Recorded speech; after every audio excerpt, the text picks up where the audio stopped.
नमस्कार, आप देख रहे हैं न्यूज 24। मैं हूं आप सभी के साथ विपनेश माथुर और आइए ब्रेकिंग विद एजेंडा की शुरुआत करते हैं और आज बात करेंगे अग्निपथ पर हैं अखिलेश यादव ने लोकसभा से इस्तीफा देकर साफ संदेश दिया है कि अब लड़ाई लखनऊ से ही लड़ी जाएगी, दिल्ली से नहीं। और इस लड़ाई को मजबूत करने के लिए, मजबूती देने के लिए लोकसभा नहीं विधानसभा बेहद जरूरी है, ये अखिलेश यादव समझ चुके हैं। और इसके पीछे अखिलेश की बड़ी सीटें और बड़ा वोट बैंक भी है, ये बड़ा कारण बताया जा रहा है, जिसे अखिलेश दोबारा खोना बिल्कुल नहीं चाहते हैं। और 2017 में उन्होंने खूब मेहनत की, इसके बाद अब वो आगे बढ़ेंगे। लोकसभा पर उनकी नजर है, वो अच्छे से जानते हैं कि दिल्ली का रास्ता उत्तर प्रदेश से होकर जाता है, तो उत्तर प्रदेश को मजबूत करना है। और 2017 में हार के बाद 2019 में वो लोकसभा में आकर उन्होंने अपनी ताकत गंवा दी, लेकिन इस बार वो लखनऊ में रहकर चुनौती देंगे। इस चुनौती का 2024 और 2027 में कितना असर होगा, इसी मुद्दे पर करेंगे बड़े पैनल के साथ बड़ी चर्चा। खास मेहमान हमारे साथ जुड़ेंगे। अखिलेश यादव की अब स्ट्रेटेजी क्या है, क्योंकि जो विधानसभा चुनाव में चुनौती उन्होंने बीजेपी को दी थी, उससे उन्होंने डटकर मुकाबला भी तो किया, सीट बढ़ी, वोट शेयर बढ़ा, लेकिन जीत नहीं पाए। अब अगली रणनीति क्या है उसको समझने की कोशिश करेंगे। आदमी दो जगह चुना जाता है तो एक ही जगह तो रह सकता, इसलिए लोगों की जो मंशा थी उसके अनुरूप योगी सरकार की हर गलत नीति के खिलाफ विपक्ष का जो धर्म है, राजधर्म, वो निभाएंगे। 75 सालों में 60 सालों तक उत्तर प्रदेश में राज किया हो, एक बेहतरीन प्रदेश को बीमारू प्रदेश बना दिया हो, वो आज इस पे सवाल खड़े कर रहे हैं। बीजेपी के शासनकाल में बीमारू से बेहतरीन प्रदेश बना है उत्तर प्रदेश, और इस बात को वो लोग भी जानते हैं जो लोग कि इतने बेहतर और इतने बेहतरीन प्रदेश को बीमारू प्रदेश बनाने के गुनाहगार रहे हैं। देखिए, अखिलेश यादव ये समझ चुके हैं कि अगर उत्तर प्रदेश में जीतना है, उत्तर प्रदेश को मजबूत करना है, तो यहां रहना भी होगा। इसलिए उन्होंने लोकसभा से इस्तीफा देके अब करहल से वो जीते हैं और विधायक के नाते अपनी जिम्मेदारी निभाएंगे। आगे की जो समाजवादी पार्टी की रणनीति है, कार्यकर्ताओं में जोश है, उनको मजबूत करेंगे। खास मेहमान इस वक्त हमारे साथ जुड़ गए हैं, साथ ही मेरे दो सहयोगी राजीव रंजन नोएडा से मौजूद हैं, अशोक तिवारी लखनऊ से मौजूद हैं, बीजेपी स्पोक्सपर्सन अनिला सिंह जी हमारे साथ जुड़ गई हैं, साथ ही सुरेंद्र सिंह राजपूत जी हमारे साथ मौजूद हैं, कांग्रेस के स्पोक्सपर्सन हैं, और सत्येंद्र यादव समाजवादी पार्टी लीडर हैं। आप सभी का बहुत बहुत स्वागत है। राजीव, सवाल यही है पहला कि अभी जो नतीजे आए उसके बाद से बीजेपी तो गदगद है, लेकिन विपक्षी पार्टियों ने आगे की रणनीति बनाना शुरू कर दिया है, आगे की तैयारियों में वो लग गई हैं। अखिलेश यादव ने कल अपने सांसद पद से इस्तीफा दे दिया, अब विधायक के तौर पर वहां पर अपनी पार्टी को, अपनी रणनीति को मजबूत करेंगे। मैं इसके राजनीतिक मायने समझने की कोशिश कर रही हूं आपसे, राजीव।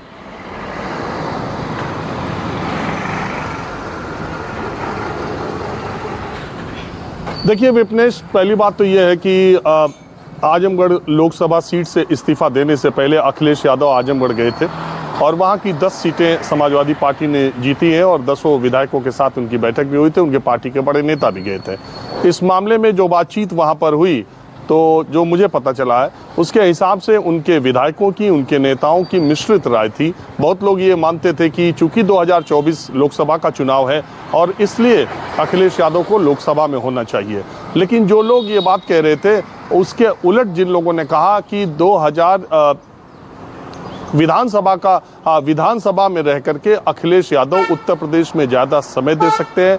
पार्टी में अखंडता और एकता जो बहुत ज़्यादा जरूरी है फिलहाल के वक्त में, वो भी रहेगी और इसलिए उनको उत्तर प्रदेश में रहना चाहिए, जिससे वो समय ज़्यादा दे सकें।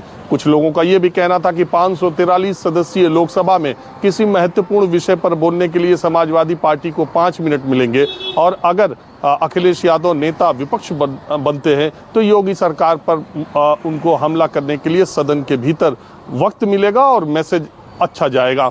देखिए, कुल मिलाकर बात यह है कि अखिलेश यादव इस चुनाव में बुरी तरह भारतीय जनता पार्टी से एक तरफ हारे जरूर हैं, लेकिन दूसरी तरफ पार्टी का ग्राफ उन्होंने बढ़ाया है, मत प्रतिशत के आधार पर भी और सीटों के आधार पर भी। एक बात ये भी तय हो गई है कि उत्तर प्रदेश में विपक्ष का, भारतीय जनता पार्टी के विपक्ष में सबसे बड़ा चेहरा, सबसे बड़ा नेता, सबसे बड़ी पार्टी अखिलेश यादव और उनकी पार्टी है। तो अब बीजेपी से दो हाथ करने के लिए उत्तर प्रदेश में ही अखिलेश यादव ने रहना मुनासिब समझा है। और दूसरी वजह यह भी है कि आजमगढ़ जो संसदीय सीट है वो बहुत सेफ सीट समाजवादी पार्टी के लिए है। आप देखिए 10 की 10 विधानसभा सीटें और आजमगढ़ की लोकसभा सीट तमाम समीकरणों के बावजूद समाजवादी पार्टी जीतने में कामयाब हुई। सिर्फ यही नहीं है, आजम खान ने भी रामपुर की लोकसभा सीट से इस्तीफा दे दिया है। ऐसे राजनीति में कम मौके हैं कि आप सरकार में शामिल होने नहीं जा रहे हैं, लेकिन तब भी लोकसभा और विधानसभा में आपको एक सीट छोड़ने का विकल्प है और आप लोकसभा छोड़ रहे हैं। आजम खान ने भी लोकसभा सीट छोड़ी है। इंटरेस्टिंग बात यह है कि इन दोनों ने लोकसभा सीट छोड़ी है, तो इन सीटों पर 6 महीने के भीतर जब चुनाव होगा तो समाजवादी पार्टी का कैंडिडेट कौन होगा, क्या उन्हीं के परिवार के लोग होंगे। अपने परिवार के लोगों को लोकसभा में भेजने के लिए इन दोनों नेताओं ने विधानसभा में रहना उचित समझा है क्या? एक तर्क एक एंगल ये भी है क्या? ये बड़ा दिलचस्प होगा देखना कि किसको आजमगढ़ की लोकसभा सीट से टिकट मिलता है, किसको रामपुर की लोकसभा सीट से टिकट मिलता है। और दूसरी बात ये भी है कि अखिलेश यादव अगर आप उनकी पार्टी के नेताओं में देखिए तो समाजवादी पार्टी में जो सीनियर मोस्ट विधायक है, जो ज़्यादा बार जीते हुए हैं, रामपुर से तो 10वीं बार आजम खान जीते हैं। अगर अखिलेश यादव विधानसभा में नहीं जाते तो नेता प्रतिपक्ष का पद किसे देना चाहिए, ये उनके लिए बड़े सिरदर्द की बात होती, क्योंकि समाजवादी पार्टी में 5, 6, 7 बार जो जीते लोग हैं, शायद अखिलेश यादव उनको बनाने में उतना सहज महसूस नहीं करते। राम गोविंद चौधरी उनके बहुत करीबी थे, उन पर बहुत विश्वास करते थे, लेकिन इस चुनाव में जो नेता प्रतिपक्ष थे, लेकिन इस चुनाव में राम गोविंद चौधरी ही चुनाव हार गए। तो मुझे लगता है कि पार्टी को एक रखने के लिए, पार्टी को संगठित रखने के लिए, नेता प्रतिपक्ष के तौर पर विधानसभा में रहने के लिए अखिलेश यादव ने यह फैसला किया है और उत्तर प्रदेश में ही उनको रहना है। उत्तर प्रदेश की राजनीति उनको करना है। लखनऊ में ज्यादा वक्त देंगे, उत्तर प्रदेश में ज्यादा भ्रमण करेंगे तो उनकी पार्टी के लिए ज्यादा मुफीद होगा। यही सोच करके मुझे लगता है कि उन्होंने विधानसभा में रहने का फैसला किया। विपनेश, ठीक है राजीव, मैं आऊंगी दोबारा आपके पास। अशोक तिवारी, बहुत अहम सवाल है। मैं कुछ ट्वीट्स पढ़ रही थी समाजवादी पार्टी नेताओं के, उसमें जूही सिंह का भी ट्वीट था। उन्होंने कहा कि इस वक्त उत्तर प्रदेश में अखिलेश यादव की हमें जरूरत है, विधानसभा में जरूरत है, ताकि जिस तरीके से नेता प्रतिपक्ष के तौर पर मुलायम सिंह यादव, शिवपाल यादव एक अच्छे से नेतृत्व करते आए, मजबूती के साथ उन्होंने विपक्ष में रहकर भूमिका निभाई, तो उम्मीद अखिलेश यादव से यही की जा रही है। और साथ में आगे की रणनीति 24 के बाद आगे जो विधानसभा चुनाव होंगे उसके लिए तैयार हो रहे हैं अखिलेश यादव। मतलब एक तीर से कई निशाने इसके तहत।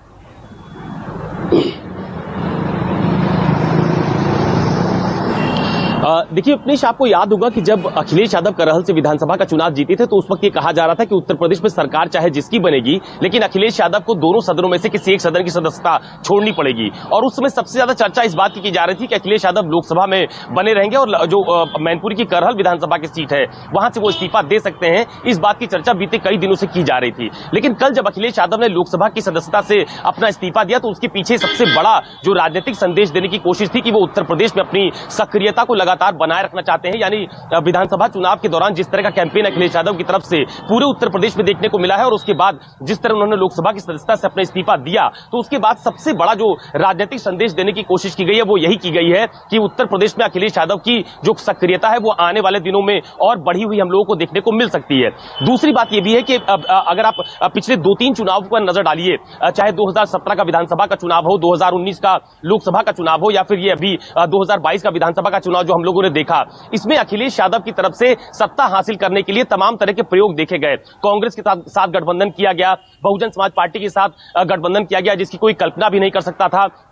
इस बार भी अखिलेश यादव ने बीजेपी की रणनीति के तहत छोटे छोटे तमाम सारे दलों के साथ गठबंधन किया और यूपी की सत्ता हासिल करने की पूरी कोशिश की।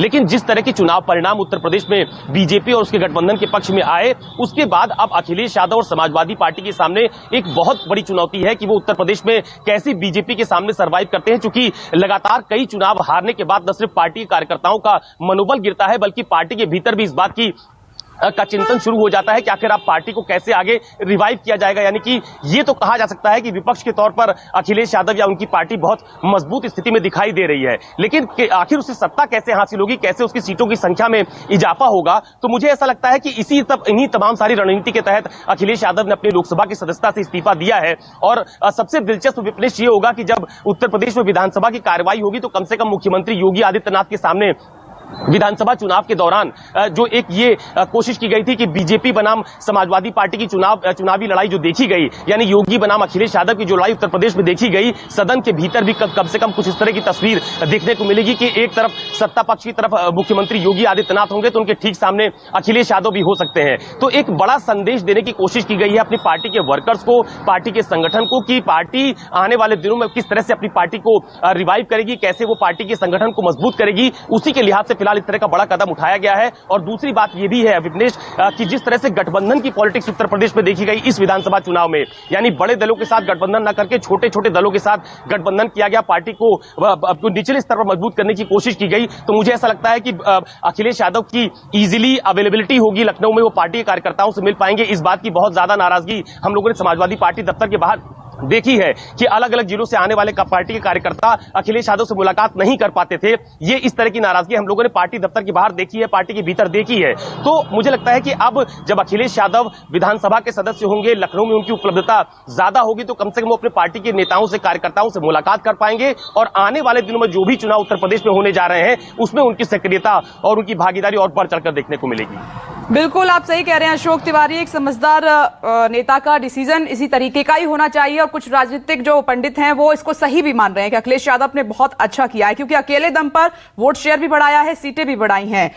तो सत्येंद्र यादव जी, आगे की तैयारी के लिए और बीजेपी से फिर से मुकाबला करने के लिए ये कदम अखिलेश यादव ने उठाया है कि जानते हैं कि दिल्ली का रास्ता उत्तर प्रदेश से ही होकर निकलता है, तो पहले उत्तर प्रदेश पर पकड़ मजबूत करनी है, उसके बाद दिल्ली की तरफ देखेंगे। बिल्कुल, देखिए जिस तरह से 2014 के बाद भारतीय जनता पार्टी केंद्र में आई और 2017 के बाद उत्तर प्रदेश में आई, हम देख सकते हैं कि लगातार भारतीय जनता पार्टी किस तरह से क्रूर होती जा रही है। आप देखिए, ऐसा लगता है कि अंग्रेजी हुकूमत शुरू हो गई हो। बुलडोजर जो हिंसा का प्रतीक है, जो माफियाओं पर काम चल रहा है और जनता में भय का वातावरण ज्यादा बना रहा है। सरकार, ऐसा लग रहा है जैसे आपके घर के बाहर अंग्रेज घूम रहे हो। तो सरकार क्रूर हो चुकी है और सरकार को जनता पर अन्याय नहीं करने देने के लिए, जनता के साथ अत्याचार न हो, इसलिए माननीय राष्ट्रीय अध्यक्ष अखिलेश यादव ने ये निर्णय लिया है।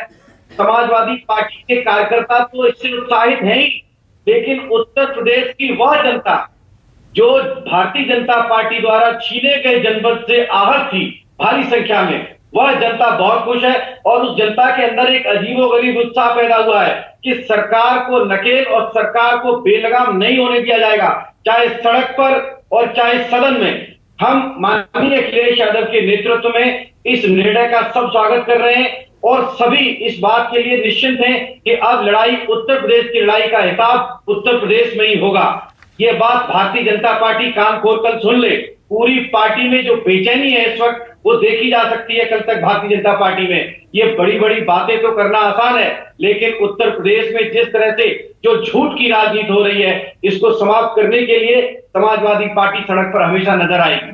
नहीं, अब बीजेपी की बेचैनी की बात करें, मैं भी नहीं समझ पा रही हूं कि इससे बीजेपी को बेचैनी क्यों होगी। अनिला सिंह जी, बिल्कुल है, बिल्कुल है। आप देखिए, इनके बयान देखिए, इनके ट्वीट देखिए, इनके स्टेटमेंट देखिए। मेरी सबको राम राम। और नेता समाजवादी पार्टी यादव जी, आपको ये चीज समझ लेनी चाहिए, चुनाव खत्म हो चुके हैं और आप लोगों की हार हो चुकी है। अब आपके नेता ने, अखिलेश यादव जी ने, यानी यादव साहब ने अगर ये निर्णय किया है कि अब वो उत्तर प्रदेश में ही रहेंगे और लोकसभा में दिल्ली नहीं जाएंगे, तो ये उनका व्यक्तिगत निर्णय है। वो उन्होंने जो भी अपनी पार्टी के अंदर विचार विमर्श करके ये निर्णय लिया, ठीक ही लिया होगा। भारतीय जनता पार्टी की प्रवक्ता होने के नाते या भारतीय जनता पार्टी इस पे कोई टीका टिप्पणी नहीं करती है, परंतु ये जिस प्रकार की भाषा का प्रयोग कर रहे हैं कि ऐसा लगता है अंग्रेजी हुकूमत आ गई है, ये आ गई। साहब, ये लोकतंत्र है, डेमोक्रेसी है। वोट डालकर यहाँ की जनता चुनती है कि कौन सत्ता में रहेगा, कौन सत्ता में नहीं रहेगा। आप यहाँ पर बैठकर अपमान कर रहे हैं उत्तर प्रदेश की जनता का, कि जो उन्होंने वोट डालकर भारतीय जनता पार्टी की सरकार या भारतीय जनता पार्टी के गठबंधन की सरकार उत्तर प्रदेश में वो लेकर आए हैं, उन्होंने बिल्कुल गलत किया हुआ है। आपने मूर्ख समझा हुआ है उत्तर प्रदेश की जनता को। क्या सारा ज्ञान जो है वो केवल और केवल यादव जी के पास रह गया है? बाकी तो सब ऐसे ही है। यहाँ पर आप लोगों की हार हुई है, इसको स्वीकारिए। और इस स्वीकार के साथ अगर आप काम करेंगे तो कुछ आप बदलाव ला सकते हैं। अखिलेश यादव जी का आप सोचते हैं कि बहुत बड़ी कुर्बानी करी उन्होंने। नहीं, इसमें ऐसा है कि एक शांत बैठे, मैं आपके बीच में नहीं बोल रही थी। मैं आपके बीच में नहीं बोल रही थी, मुझे मालूम है जब मैं बोलूंगी सत्य बोलूंगी और कड़वा लगेगा, क्योंकि सत्य जो है कड़वा होता है और वो पीना पड़ेगा आपको। बहुत बड़ी कुर्बानी कर रहे हैं अखिलेश यादव जी। क्या कोई भी फौज जो है बिना जनरल की लड़ाई लड़ सकती है? ये समझ में नहीं आ रहा था उनको, और कैसे समझ में आए? थाली में परोस कर समाजवादी पार्टी उनको दे दी कि बेटा चलो अब मेरी पारी खत्म, अब अखिलेश यादव बेटा अब आप जो है समाजवादी पार्टी की कमान को संभालो, आपके बाद आपका बेटा संभालेगा, फिर उसका बेटा या बेटी संभालेगी। यही है ना समाजवादी पार्टी, परिवारवाद, वंशवाद, यही है ना। यहां पर उत्तर प्रदेश की जनता ने परिवारवाद को लात मार के निकाल दिया है और उत्तर प्रदेश में वही सत्ता में रहेगा जो जनता का काम करेगा। तो ये मत दिखाइए कि अखिलेश यादव जी ने बहुत बड़ी कुर्बानी करी है, और इससे कुछ नहीं होता कि लोकसभा छोड़ रहे हैं कि विधानसभा में बैठ रहे। लेकिन अनिला सिंह जी ये भी देखिए, अखिलेश यादव अकेले दम पर 2017 के मुकाबले 2022 में मजबूत हुए हैं, उनका वोट शेयर बढ़ा है, सीटें भी बढ़ी हैं। इसी के दम पर उन्होंने स्टेटमेंट भी दी कि बीजेपी को हराने का रास्ता तैयार हो रहा है आगे के लिए। शायद इसी इरादे के साथ उतर गए मैदान में। अब नहीं, बिल्कुल इरादा मजबूत करके रखे। हम तो कहते हैं अच्छे लोकतंत्र की पहचान ही यही होती है, विपनेश जी के सामने मजबूत विपक्ष हो, ठीक है ना, विपक्ष। और परंतु ये दिखाया जाए ओहो कितनी बड़ी कुर्बानी कर दी कि ये लोकसभा में नहीं बैठेंगे, विधानसभा में बैठेंगे। पर बैठेंगे कितना, बैठेंगे कितनी बात उठाएंगे, या केवल और केवल बात करने के लिए यहां पर यह है कि चर्चा हो जाए कि भाई जो देखो मैं कितनी बड़ी कुर्बानी कर रहे हैं। क्षेत्रीय दल है, अपने क्षेत्र में तो मजबूती दिखाइए साहब। प्रधानमंत्री बनने के सपने बाद में देखिएगा, चाहे वो ममता बनर्जी हो, चाहे वो मायावती जी हो, देख लीजिए क्या हर्ष हो रहा है, चाहे अखिलेश जी हो, जिसको देखो अभी नए नए अरविंद केजरीवाल जी भी आगे, सब प्रधानमंत्री बनना चाहते हैं। जिस राज्य से आते हैं वहां की राजनीति संभलती नहीं है। ओके, मैं दोबारा आती हूँ सुरेंद्र सिंह राजपूत जी, देखिए पर काम तो करिए। ओके, मैं लूंगी इसका जवाब लूंगी सत्येंद्र यादव जी से आगे। सुरेंद्र सिंह राजपूत जी, अखिलेश यादव ने तो अपनी तैयारी शुरू कर दी है, 24 और उसके बाद नजर आ रहा है 28, और अब देखिए उन्होंने अपना सांसद पद छोड़कर अब वो विधायक के तौर पर अपनी जिम्मेदारी निभाएंगे, कार्यकर्ताओं में हौसला बढ़ाएंगे, वहां पर पार्टी को मजबूत करेंगे। कांग्रेस की क्या रणनीति है? कांग्रेस आगे क्या करने वाली है? क्या सोच रही है अब कांग्रेस आगे? देखिए विपनेश, सबसे पहले तो आप सब लोगों को बधाई लोकतंत्र की। हम लोग चुनाव हारे हैं। हमारे चुनाव में विधानसभा में वो स्थिति नहीं है जो श्री अखिलेश यादव जी की है। अखिलेश यादव जी ने लोकतंत्र की लड़ाई सदन के अंदर से लड़ने का निर्णय लिया है। वो उनका निजी निर्णय है और उसका स्वागत होना चाहिए, और उसमें परिवारवाद को लेकर के अननेसेसरी की टीका टिप्पणी नहीं होनी चाहिए, क्योंकि परिवारवाद तो इस वक्त अगर सबसे ज्यादा कहीं है तो भारतीय जनता पार्टी में है। 3 पीढ़ी के सांसद इस समय उत्तर प्रदेश के दोबारा मुख्यमंत्री बन रहे हैं। योगी आदित्यनाथ जी स्वयं, उनके पिता महंत अवैधनाथ जी और उनके पिता महंत दिग्विजयनाथ जी। तो 3 पीढ़ी के जो लोग सांसद रहे, मुख्यमंत्री वो रहे, एक के तो तीसरी पीढ़ी वाले अगर उत्तर प्रदेश के मुख्यमंत्री बनते हैं तो ये परिवारवाद अगर भारतीय जनता पार्टी कहती है तो इसका निषेध भी होना चाहिए, इसका विरोध भी होना चाहिए। अब अनिला जी कहेंगे नहीं वो उनके गुरु थे, तो आप जाकर के बायोडेटा में देख लीजिए और उसमें देख लीजिए, जब आप महंत और संत की परंपरा में जाते हैं तो पिता के स्थान पर गुरु का नाम होता है। तो पिता आदित्यनाथ जी के महंत अवैधनाथ जी और महंत अवैधनाथ जी के पिता दिग्विजयनाथ जी, 3 पीढ़ी के लोग जो हैं आज उत्तर प्रदेश की सत्ता संभाल रहे हैं। तो परिवारवाद की भारतीय जनता पार्टी बात ना करे। रही बात कांग्रेस पार्टी की, तो हमें सदन का रास्ता में सिर्फ 2 हमारे एमएलए हैं, तो हम वो उसका काम करेंगे। लेकिन हां, सड़क पर श्रीमती प्रियंका गांधी जी के नेतृत्व में पूरी कांग्रेस पार्टी भारतीय जनता पार्टी के रचनात्मक कार्यों का रचनात्मक विरोध करेगी, और अगर वो कोई गलत काम करेंगे तो उसके सहयोग की अपेक्षा भारतीय जनता पार्टी ना करे। हम सड़क से लेकर के जितनी हमारी ताकत है उसका हम पुरजोर विरोध करेंगे, चाहे वो महंगाई का मुद्दा हो, चाहे वो बेरोजगारी का मुद्दा हो, चाहे किसी चीज का मुद्दा हो। पिछले 4 साल में अगर सड़क पर कोई दिखाई दिया तो श्रीमती प्रियंका गांधी जी के नेतृत्व में कांग्रेस दिखाई दी। 18,000 कार्यकर्ता जेल गए। श्रीमती प्रियंका गांधी जी हर छोटी बड़ी घटना पर वहां पर मौजूद रही, जेल गई वो स्वयं, चाहे उम्भा में हो और चाहे लखीमपुर में हो। तो हम तो सड़क के लिए, जनता ने हमें चुना है, हम सड़क पर सत्ता का विरोध करेंगे, पूरी ताकत से विरोध करेंगे। बाद भी सुरेंद्र जी बात कहां बनी? सड़क पर तो आप रहे, हर मुद्दे को पुरजोर तरीके से उठाया, और इस बार मैंने देखा प्रियंका गांधी ने कोई कोर कसर नहीं छोड़ी। उसके बाद भी कहां बात बनी? यानी कि कहीं ना कहीं तो कुछ ऐसा है जहां पर कांग्रेस को नए सिरे से सोचना होगा। निश्चित तौर पर मैं इससे सहमत हूं आपकी विपनेश, बहुत अच्छी आपने बात कही, क्योंकि हम लोग आपसी तू मैं ही समय गुजार देते हैं। सही बात यह है कि हमने अपना काम पूरा किया, जनता को हमारा काम पसंद नहीं आया। हम जनता से दोबारा से जाएंगे, जो कमियां होंगी, संगठनात्मक कमियां हो, चाहे हमारी बात को पहुंचाने की कोई कमी हो, उन कमियों को दूर करने का नैतिक दायित्व तो हमारा है। हम जनता को गलत नहीं कह सकते। जनता में जनार्दन होता है और जनार्दन ने जो भी फैसला दिया वो सर झुका करके सर्वमान्य है। जनता ने भारतीय जनता पार्टी को सरकार चलाने के लिए निर्णय दिया है, उसका स्वागत होना चाहिए। लेकिन जनता ने भारतीय जनता पार्टी को महंगाई बढ़ाने के लिए निर्णय नहीं दिया, बेरोजगारी बढ़ाने के लिए निर्णय नहीं दिया, किसान को मारने के लिए निर्णय नहीं दिया। लेकिन अगर ये काम ऐसा करेंगे, कोई खराब कानून व्यवस्था करेंगे, तो हम लोग इनका पुरजोर विरोध करेंगे। नहीं, लोकतंत्र की मजबूती से इससे में है कि सरकार भी मजबूत रहे और विपक्ष भी मजबूत रहे, पुरजोर तरीके से मुद्दों पर बात तो हो, कोई बोलने वाला तो हो। नमस्कार, मैं हूं मानक गुप्ता। अगर आपको हमारा ये वीडियो पसंद आया हो तो इसे लाइक और शेयर जरूर करें, और हां, हमें सब्सक्राइब और फॉलो करना ना भूलें, ताकि आप देश और दुनिया की कोई खबर मिस ना करें। तो जुड़े रहिए हमारे साथ और देखते रहिए न्यूज़ 24।